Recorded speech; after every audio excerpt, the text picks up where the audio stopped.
Se os orzamentos foron protagonistas da sesión plenaria do martes, non foi menos a xestión da piscina municipal, un asunto ligado directamente coa aprobación destes orzamentos.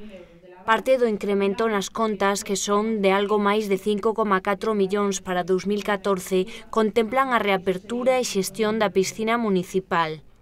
Sube un pouco porque vai considerado o aumento concretamente de 10 meses da piscina, que son, parece que 168.000 euros, que son os que están estimados, sempre cando os socios da mesma estén en torno aos 520, que era o que tiñan o mes pasado, non? O regulamento para o funcionamento da piscina foi aprobado por unanimidade no Pleno, non así as tasas para os usuarios, que subirán un 10% e tan só recibiron o apoio do Partido Popular. O mesmo ocorreu coa memoria xustificativa da xestión directa. Dito documento volveu ao Pleno sen recibir unha vez máis o apoio de nacionalistas e socialistas, pero sí do grupo do PP.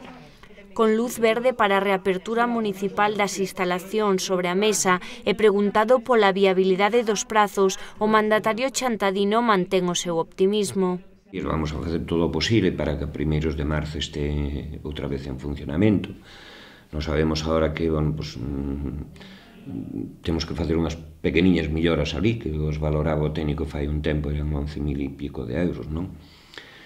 Estamos en contacto ca Diputación e nos están facendo eles as bases e nos van facer a selección do personal tamén para o funcionamento da mesma, e o que tiñamos nos medo, e realmente se non houbéramos aprobado o presuposto onte, pois sí que teríamos dificultades para empezar a primeiros de marzo, pero desta maneira, vamos a ver, estamos hoxe día 5, polo 20 tantos termina o plazo de exposición ao público do presuposto, co cual estaría operativo, e estaría operativa tamén a partida que está contemplada de ingresos e gastos da piscina, e, aí, se somos capaces de ter o personal seleccionado, e así se nos dice que non debería haber problema ningún por parte de recursos humanos da Diputación, estaríamos en condicións de empezar.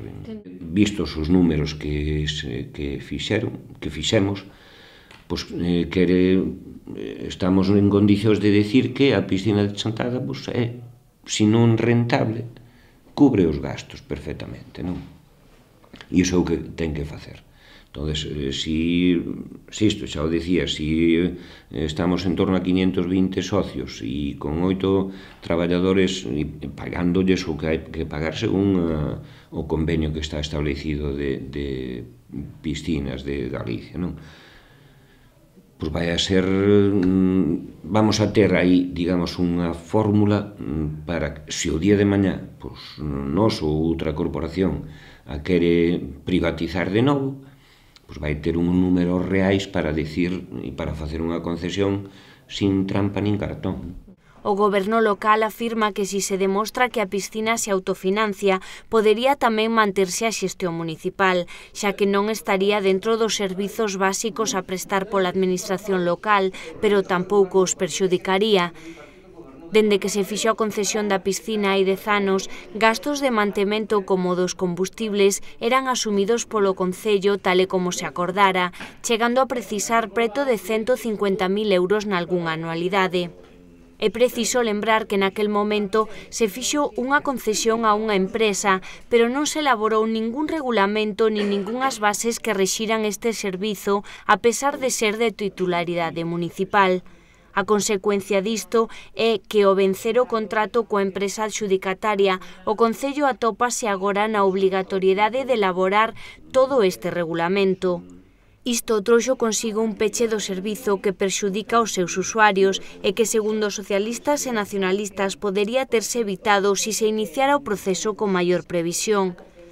Por outra parte, o Concello está agora máis preto de recuperar o canon da piscina adebedado pola empresa concesionaria durante estes anos. A administración local recuperaría algo máis de 200.000 euros en concepto de canon e obras pendentes a realizar nas instalacións.